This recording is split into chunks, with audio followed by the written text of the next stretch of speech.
నిన్న అమరావతి రాజధానిగా ప్రకటించారు. మోడీ గారు కూడా వచ్చి ఓపెనింగ్ చేశారు. ఎట్లా ఫీల్ అవుతారు? అయితే మంచిదే కదండి, మనకు ఓ రాష్ట్ర రాజధాని ఉంటుంది కదా. ప్రస్తుతం రాజధాని లేదు కదా, ఎలాగా మోడీ గారు సపోర్ట్ చేస్తారు కదా, పూర్తవుతుందని ఆశిస్తారు. ఇప్పుడు అది రాజధాని వల్ల ఎట్లాంటి ఉపయోగాలు ఉంటాయి? అంటే వనరులు రావడం గానీ, కంపెనీలు రావడం గానీ, ఉద్యోగాల అవకాశాలు అన్నీ వచ్చే అవకాశం. మనకు అసలు రాష్ట్రానికి రాజధానే లేదు కదండి. రాజధాని ఉంటే అన్నీ వస్తాయి, అయ్యే వస్తాయి. ఇప్పుడు రాజధానిగా పెట్టారు కదా! అన్ని కంపెనీలు వచ్చే అవకాశాలు ఉన్నాయి. వస్తాయి, కంపల్సరీగా వస్తాయి, వస్తాయి వస్తాయి.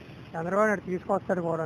బాగానే ఉంటుంది, పోయిన 5 సంవత్సరాల కన్నా ఈ 4 బాగానే కంపెనీలు డెవలప్ అయ్యి ఉద్యోగాల అవకాశాలు వస్తాయంట. వస్తున్నాయి కదండి. ఇప్పుడు మన వైజాగ్ కూడా వస్తున్నాయి కంపెనీలు, వస్తున్నాయి కదా.